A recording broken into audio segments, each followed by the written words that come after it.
Bien qu'ils aient eu la chance d'avoir des fils nommés Joshua et Ethan, ils se sont trop attachés à Suzanne, qui leur avait bourré le crâne de fausseté, ce qui les a amenés à négliger leurs parents. Quelque temps après que Suzanne, Joshua et Ethan aient été chassés de la maison, George est décédé subitement. Lorsque j'en ai informé Joshua par téléphone, sa réaction a été incroyable. « Ton père est décédé. Laisse-toi faire pour les funérailles, maman. Je ne veux pas voir le visage de quelqu'un qui nous a mis dehors. Oui, et nous passons un bon moment ici, alors ne nous dérangez pas, dites simplement à la famille que nous ne pouvons pas venir à cause du travail ou d'autre chose. » J'étais abasourdi. Une semaine après les funérailles, j'ai reçu une lettre de George qui m'était adressée. Lorsque je l'ai ouverte, j'ai lu « S'il vous plaît, lisez ceci sans que nos fils ne le découvrent. » En lisant la suite, j'ai été submergé par l'émotion. Suzanne, qui avait piétiné notre vie de famille avec des chaussures sales. Et Joshua et Ethan, qui avaient refusé d'assister aux funérailles de leur père. Je ne laisserai pas les choses se terminer ainsi. Je m'appelle Alice, 54 ans, femme au foyer et employée à plein temps. J'ai rencontré George lors d'une fête de bienvenue organisée pour les nouveaux employés de nos entreprises associées. Bien que buvant peu, je n'ai pas pu refuser l'alcool qu'on m'offrait et j'ai fini par me sentir malade d'avoir trop bu. Alors que je m'enfonçais dans un coin du siège, cherchant une occasion de partir, George m'a remarqué, a engagé la conversation et m'a arrangé un taxi. Plus tard, j'ai pris un jour de congé pour le remercier à son bureau. Il était surpris de me voir pendant sa pause. « Vous avez fait tout ce chemin pour me remercier ? Vous êtes vraiment consciencieux. » Nous sommes devenus amis, avons commencé à sortir ensemble et nous sommes finalement mariés. George, qui a grandi dans un environnement complexe, et moi, qui ai perdu mes parents lorsque j'étais enfant, avions tous deux envie d'une famille chaleureuse. Nous étions convaincus que nous pourrions être heureux ensemble. Mais la vie commune a entraîné des bouleversements inattendus à cause de la sœur de George, Suzanne. Avant le mariage, j'ai essayé de saluer Suzanne, mais elle était trop occupée pour me rencontrer. Les parents de George étant décédés, il s'agissait d'une cérémonie simple avec des amis et des membres de la famille. Suzanne se distinguait de plusieurs façons. Elle portait une robe d'un blanc pur qui mettait en valeur son décolleté lors d'un mariage. Maquillée comme une actrice de théâtre, elle empestait le parfum. J'ai essayé de ne pas montrer mon dégoût, mais Suzanne l'a remarqué ou ne m'a pas aimé dès le début. Elle ne m'a pas salué et s'est moquée de moi. « George, tu ne pourrais pas trouver quelqu'un de mieux sur ton lieu de travail ? Une belle sœur aussi ordinaire, c'est gênant. Allez, sœurette. Peut-être qu'elle vous convient, monsieur super sérieux. » George semblait prêt à affronter Suzanne, mais une dispute entre frères et sœurs le jour du mariage semblait de mauvais augure. « Je vais bien. Allons nous préparer. » J'ai forcé un sourire et j'ai conduit George vers le personnel. C'était notre terrible première impression, mais je n'y ai pas prêté attention, m'attendant à ne les rencontrer qu'à l'occasion d'événements familiaux. Cependant, la situation a rapidement pris une tournure radicale. Après un mariage de courte durée dû à l'infidélité de son mari, Suzanne a emménagé chez nous sans crier gare. Mon ex est parti et je veux aussi déménager. Nos parents ont vendu leur maison lorsque je me suis mariée, je ne peux donc pas retourner chez mes parents. Puis-je rester chez George pendant un certain temps ? George est visiblement frustré par l'appel de Suzanne. Sérieusement ? Pourquoi ne loues-tu pas un appartement ? Tu as reçu une grosse pension alimentaire, non ? Laisse-moi rester jusqu'à ce que je trouve un endroit sympa.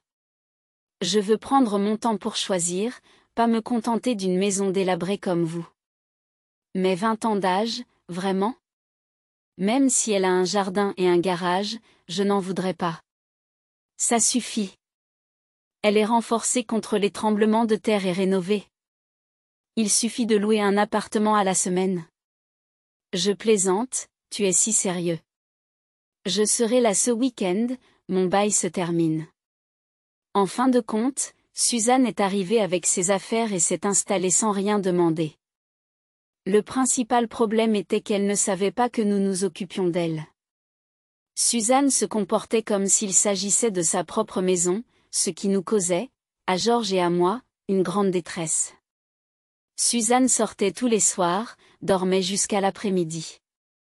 Elle passait ensuite le reste de la journée à se prélasser sur le canapé du salon, à jouer avec son téléphone ou à regarder la télévision sans y penser. Cette routine se poursuivait jusqu'à ce qu'elle sorte à nouveau après le dîner.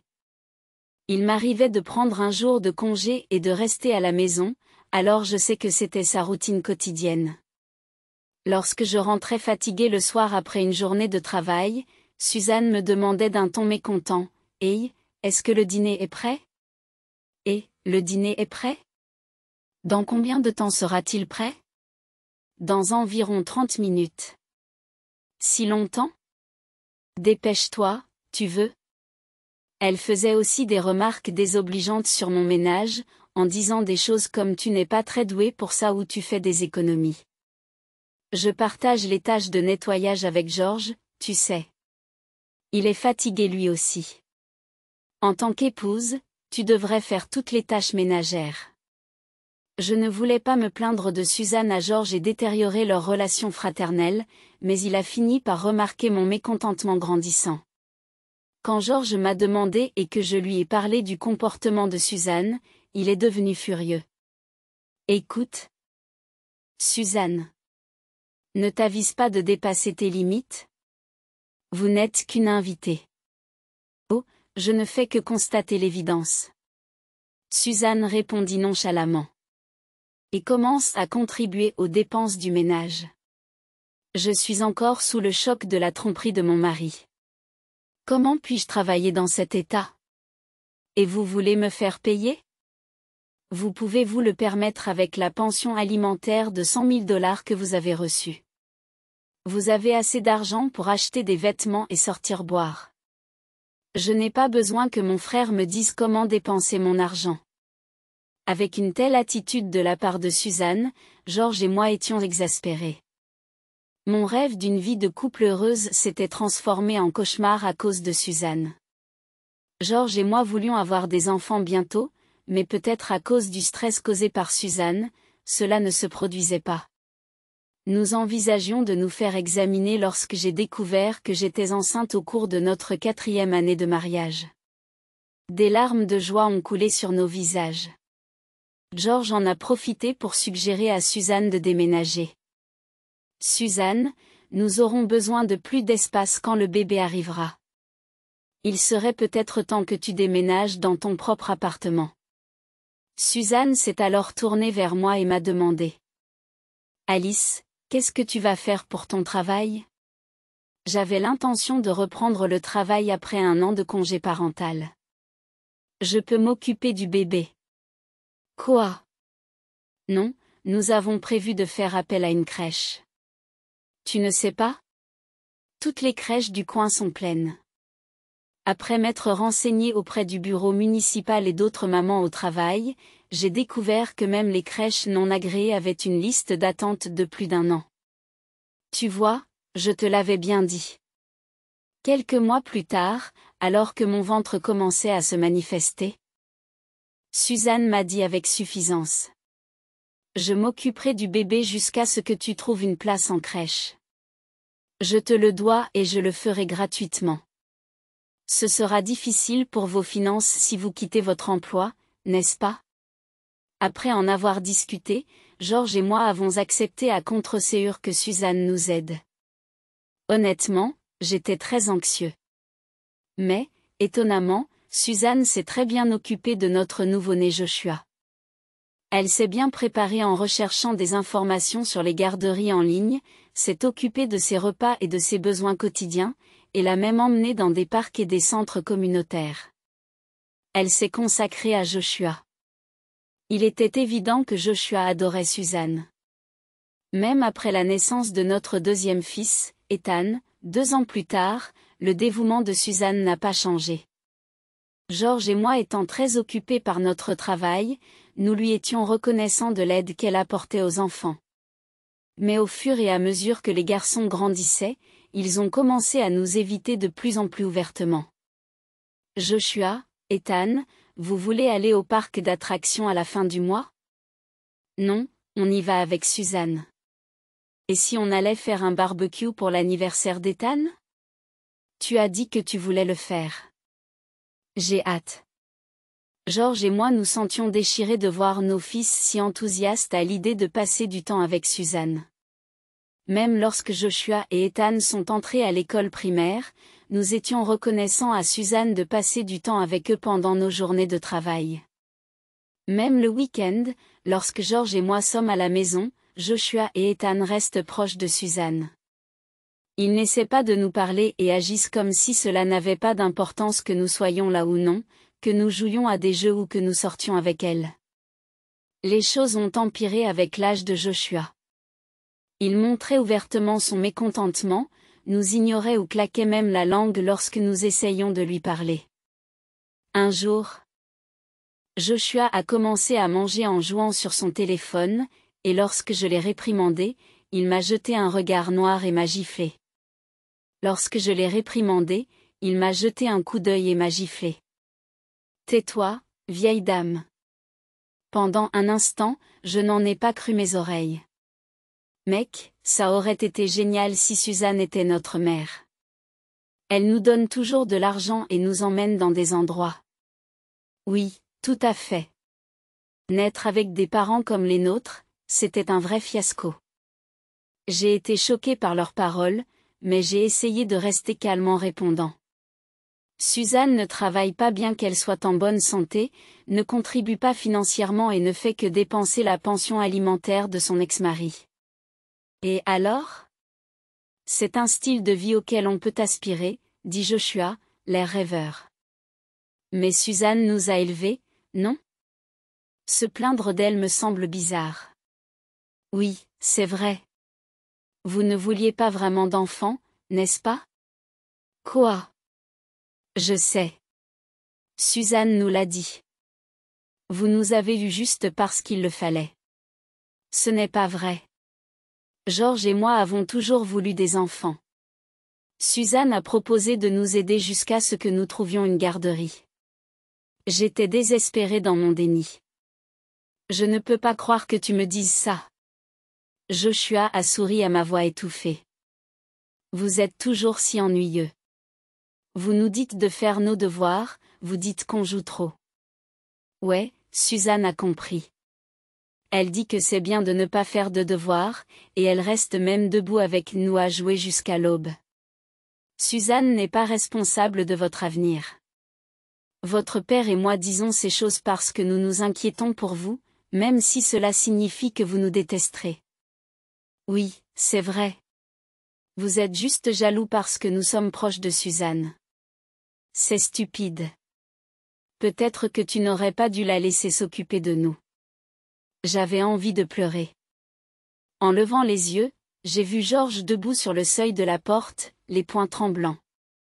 À qui crois-tu parler? Oh. Salut papa. Tu travailles encore tard aujourd'hui? Ça doit être dur. Oui, pour un salaire aussi minable. C'est tellement vrai. Les garçons rient d'un air moqueur, laissant Georges sans voix. Enfin, tu nous parles, et c'est pour te moquer de tes parents. Georges, arrête d'être si bruyant.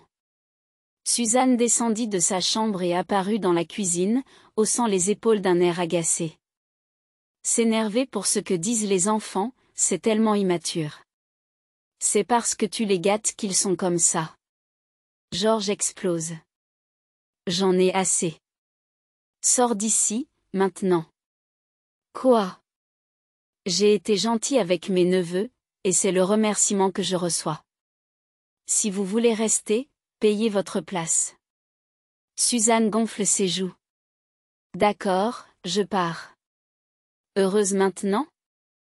Suzanne, tu pars vraiment? Pas question. Suzanne a rapidement accepté, est allé dans sa chambre pour mettre ses affaires dans une valise et est descendu à l'entrée. J'ai mis mes vêtements dans des cartons. J'ai pris des dispositions pour que les déménageurs viennent ce week-end. Il faut l'attendre. D'accord. Suzanne, tu y vas vraiment? Oui. Prends soin de toi. Elle a souri à Joshua et Ethan qui l'ont raccompagnée jusqu'à la porte, puis elle est partie. Mais il était trop tard pour combler le fossé qui nous séparait de nos fils. À l'adolescence, Joshua et Ethan sont devenus plus rebelles. Joshua a quitté son emploi moins d'un mois après son entrée au lycée. 2 ans plus tard, Ethan a fait de même, quittant son emploi au bout de quelques jours seulement. Ils se vantent de monter une affaire ensemble et se livrent à des transactions douteuses, dépensant l'argent de leur petit boulot en une seule nuit. Après une énorme dispute, George les a chassés de la maison. Quand tu auras un travail, reviens. Il n'est pas question de revenir dans cet endroit. C'est ainsi que Suzanne, qui avait bouleversé notre famille et les fils qu'elle influençait, Joshua et Ethan, est partie. Et il ne restait plus que mon mari et moi. Je m'inquiétais de savoir comment Joshua et Ethan allaient, mais sans eux trois qui semaient le chaos, j'ai poussé un soupir de soulagement. À la fin de l'année, alors que je m'apprêtais à quitter le travail pour rentrer chez moi, j'ai reçu un appel du collègue de George. « Es-tu Alice ?» George s'est effondré au travail.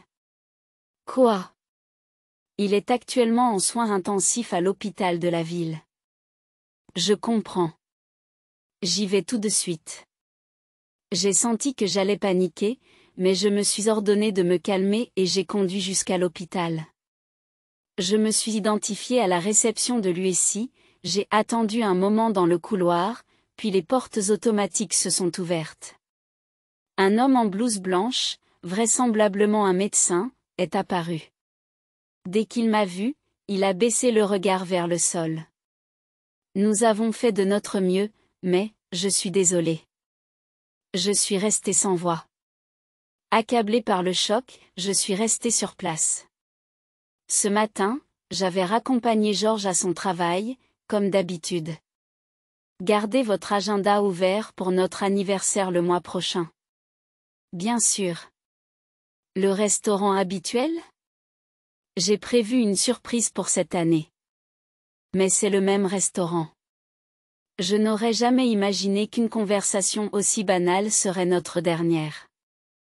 J'ai eu l'impression que mon champ de vision était soudain devenu complètement gris. Suis-je le seul à vivre, à me demander s'il y a un sens à tout cela?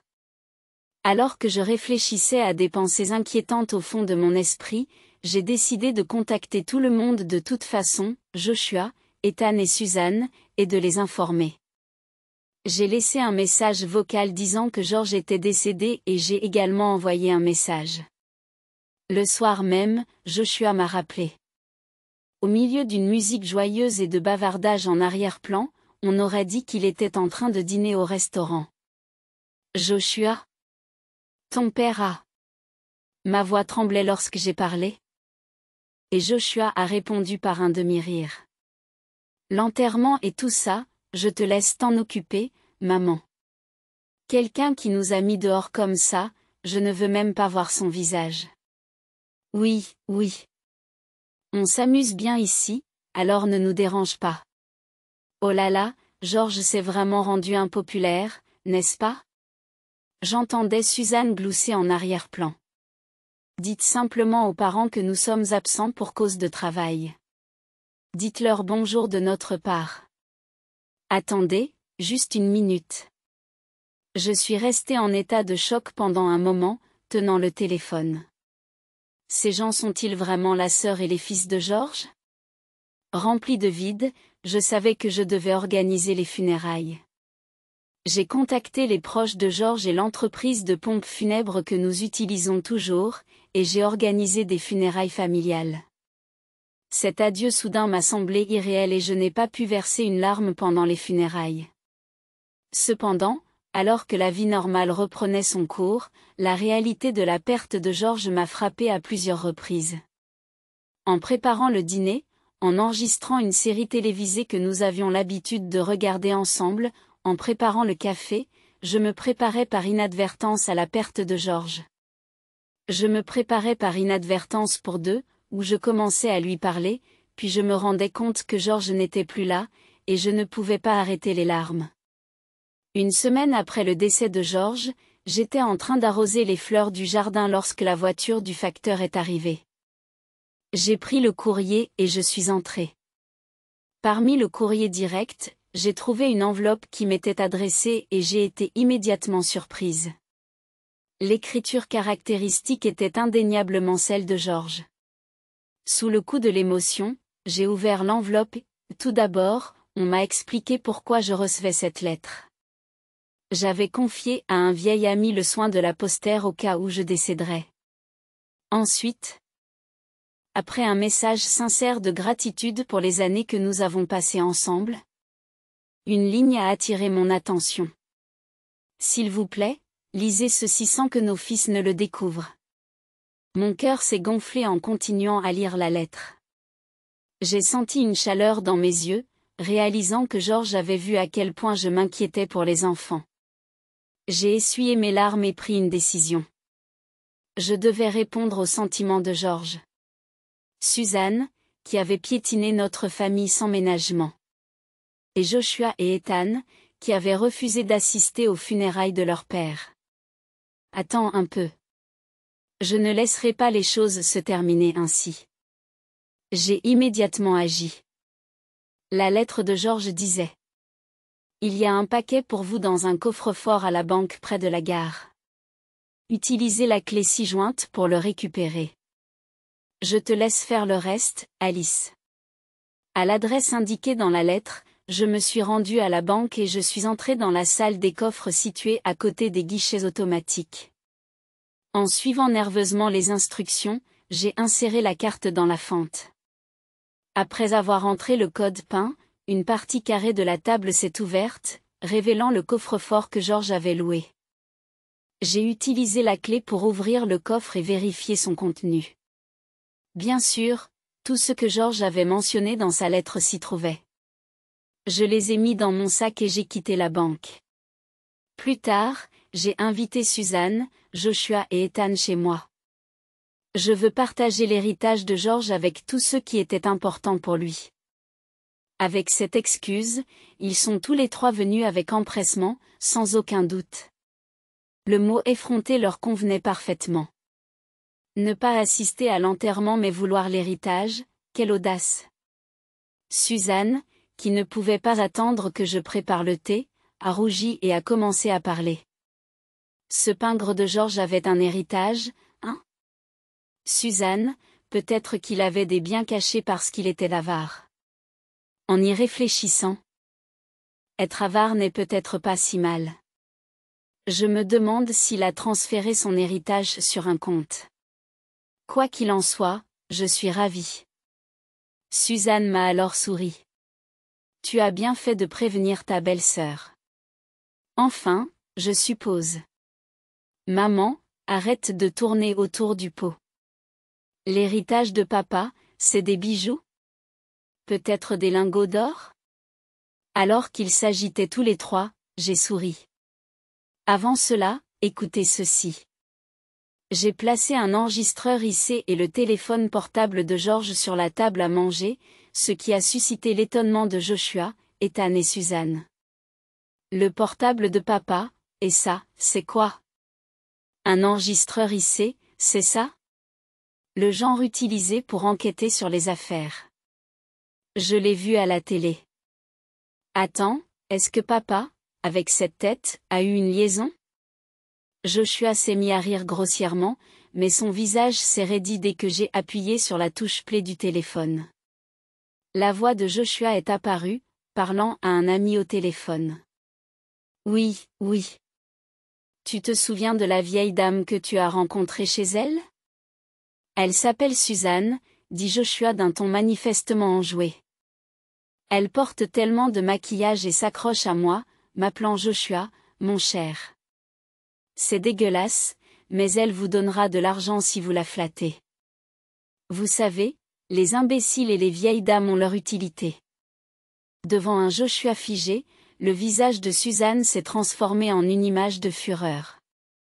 Lorsque j'ai arrêté la lecture, Suzanne a demandé d'une voix furieuse, « Qu'est-ce que c'était, Joshua ? » « Je ne sais pas. Un étranger, peut-être ? Ou alors c'est papa qui a enregistré cette voix off. » Joshua a essayé de jouer les idiots, et Suzanne l'a engueulé. George était trop ignorant en matière de technologie pour faire quelque chose comme ça. Oh, je viens de me rappeler quelque chose que je dois faire. Je m'en vais, a dit Ethan en essayant de s'éclipser, ce qui m'a permis de présenter rapidement le deuxième enregistrement. Combien d'argent avez-vous obtenu de Suzanne ? 2000 $. Merde. Je n'en ai eu que 1000. Que as-tu fait ? Je lui ai offert un bouquet de roses et un sac de marque pour son anniversaire. Je vais peut-être lui donner une fausse marque. Elle ne peut pas faire la différence. Oui, tu as raison, disent Joshua et Ethan en riant aux éclats. Elle vit pour être couverte de cadeaux par les hommes, même à son âge.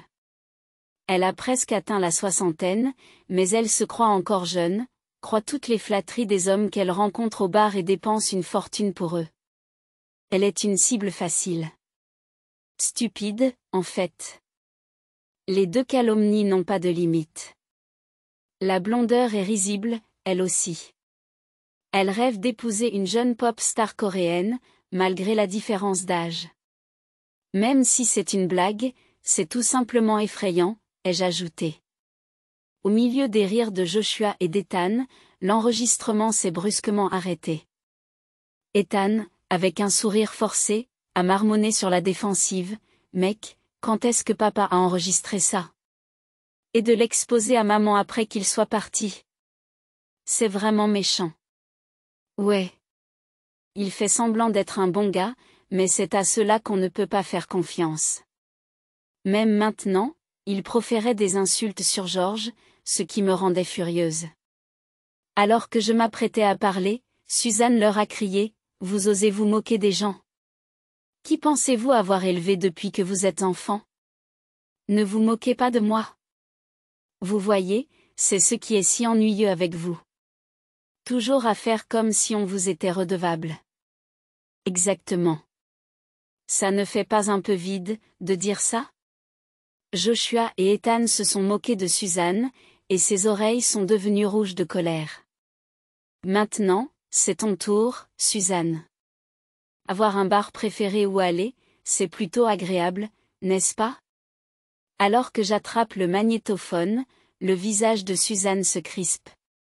Sans hésiter, j'ai appuyé sur play.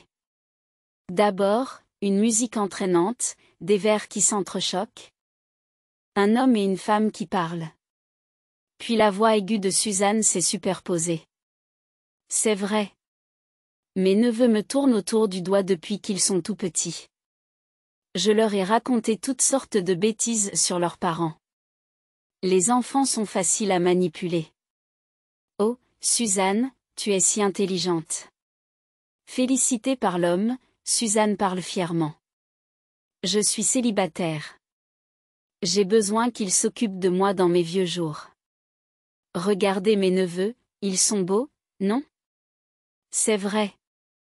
Ils ressemblent à des mannequins ou à des pop stars. Impressionné, l'animateur est devenu plus bavard. Je rêve que mes neveux me nourrissent, m'emmènent dans des parcs d'attractions, et même qu'ils changent mes couches dans le futur. Waouh. Entrer dans un établissement ? Pas question. Si on doit s'occuper de moi, c'est uniquement par des hommes séduisants. J'ai hâte d'y être. J'ai arrêté la lecture et j'ai regardé Suzanne. Sous le regard perçant de Joshua et d'Ethan, Suzanne s'est détournée. Mon frère et sa femme avaient donc tous les deux des passe-temps désagréables. Enregistrer de telles choses en secret. J'ai appris par des proches que tu étais en train de te promener et j'ai commencé à être curieux. Après tout, la pension alimentaire de votre ex-mari aurait dû s'épuiser au bout de 20 ans, mais vous êtes resté sans emploi. J'ai donc engagé un détective privé pour enquêter sur vos antécédents. J'ai expliqué. Et voici ce qui a été enregistré. Suzanne, vous êtes vraiment un sacré personnage. Non, pas drôle du tout. Vieille dame effrayante. Que pensez-vous de nous? Tandis que les soleils s'effondrent et se serrent les uns contre les autres, les yeux de Suzanne se rétrécissent sous l'effet de la colère. Taisez-vous. Je t'ai vraiment chouchouté. J'ai dépensé mon temps et mon argent précieux. Qu'y a-t-il de mal à attendre quelque chose en retour? De l'argent dépensé? Oh, tu veux dire ça? J'étale un livret de banque sur la table, ce qui fait briller les yeux de Joshua et d'Ethan. Oh! C'est enfin l'héritage? En quelque sorte. J'ai fait une remarque suggestive et j'ai regardé Suzanne, qui transpirait froidement cette fois. Son visage trahissait un désir de fuir à la première occasion, ses yeux se baladant autour d'elle comme si elle cherchait une échappatoire.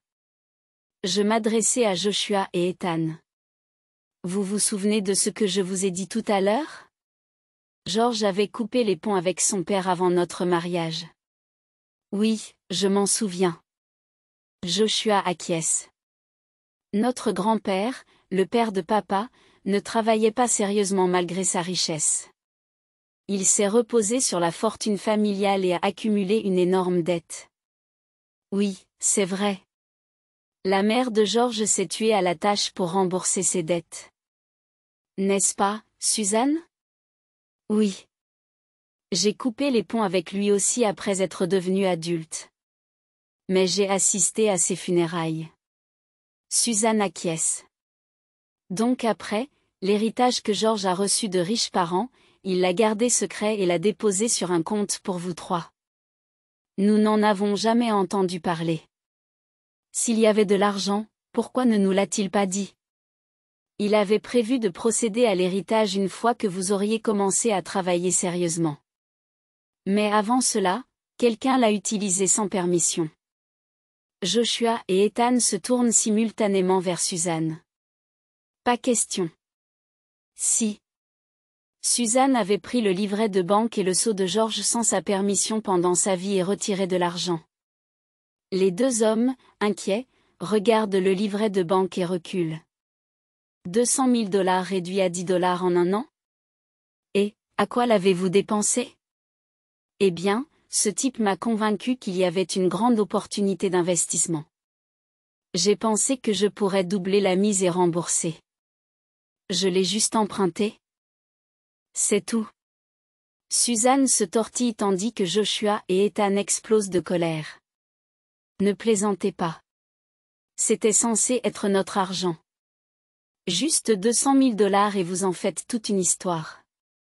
Vu l'effort que j'ai fait pour t'élever, tu devrais me le donner gratuitement. Suzanne a répliqué avec défi, provoquant la colère de Joshua et Ethan, les veines apparaissant sur leur front, prêts à bondir. Mais ce n'est pas tout, Suzanne. J'ai soupiré en étalant les livrets de banque de Joshua et Ethan sur la table. Vous avez tous les deux commencé à travailler juste après le lycée, alors les fonds de l'université sont restés intacts. J'avais l'intention de te les donner quand tu aurais commencé à travailler sérieusement. Mais là aussi, on s'en est mêlé. Voyant qu'il ne restait que quelques centimes sur leur compte, Joshua s'est arraché les cheveux de frustration, et Ethan a failli pleurer. Bon sang, femme. Ce que tu fais est criminel. Oui, nous vous poursuivrons en justice. Ne soyez pas stupide. C'est ce qu'on appelle du vol familial et ce n'est pas un crime quand c'est un parent qui le fait. Suzanne croise les bras et les jambes en riant de manière irritante. Je le rembourserai un jour, peut-être dans une autre vie. Oh, vous pouvez être inculpé pour cela. C'est pour ça que j'ai appelé la police tout à l'heure. À mes mots, les yeux de Suzanne s'écarquillent de stupeur. 1. En effet, les parents qui vivent ensemble ne peuvent pas être accusés de crime, c'est pourquoi George t'a mis dehors, prévoyant de te dénoncer. Abasourdie, Suzanne m'a demandé, incrédule. Vous avez trahi la sœur de votre mari? Eh bien, oui, c'est ce qui s'est passé. Hein? Vraiment? C'est incroyable. Après tout ce que j'ai fait pour toi, quelle ingratitude. Qui est ingrat ici? J'ai hurlé à mon tour, faisant taire la salle. J'ai fixé Suzanne du regard, libérant ma fureur. À cause de toi, notre famille est un gâchis. C'est irréparable. Qu'est-ce que tu vas faire? J'exagère beaucoup. Suzanne a haussé les épaules. Je n'aurais jamais dû te faire confiance et te mettre à la porte plus tôt. Puis Suzanne s'est tournée vers Joshua et Ethan, affichant un sourire sinistre sur son visage. Je voulais être une mère. Puisque je n'ai pas pu en devenir une, j'ai pensé vous enlever votre mère à vous aussi, par dépit. Joshua et Ethan avaient l'air terrifiés. Vous allez bien dans votre tête? Restez loin de moi, pour de bon. C'est un problème. Je suis venue aujourd'hui pour t'emprunter de l'argent. Suzanne sourit. Nous sommes une famille, alors nous devrions nous entraider en cas de besoin, n'est-ce pas? Oui, c'est vrai, maman. Soudain, Joshua et Ethan, qui étaient furieux il y a quelques instants, affichent un sourire. En fait, on est fauchés aussi. J'ai été renvoyée pour avoir parlé au travail parce que j'avais pris une petite pause imprévue. Ils sont tellement arrogants. Ethan et Joshua se plaignent amèrement. J'ai senti venir un mal de tête. Se faire virer, c'est ce que tu mérites. Hein, pourquoi? Ouais. On s'est fait virer de notre appartement. Révèle Joshua avec désinvolture. On n'a pas payé le loyer. Alors, on va rester ici pendant un moment. C'est bon, non? Et couvrir nos dettes. Une fois que nous n'aurons plus de dettes, nous commencerons à travailler sérieusement. Vous ne pouvez pas nous prêter environ 40 000 $? Vous travaillez, après tout. Face à leur demande effrontée, j'ai ressenti une bouffée de colère. Ne faites pas l'imbécile. Je n'ai rien à prêter à des fils sans cœur qui n'ont pas assisté à l'enterrement de leur père. J'ai refusé avec véhémence, mais ils ont persisté. S'il te plaît, maman. Si tu continues, je te dénoncerai aussi à la police. Ne remets plus jamais les pieds dans cette maison. À ce moment-là, la sirène d'une voiture de police s'arrête devant la maison.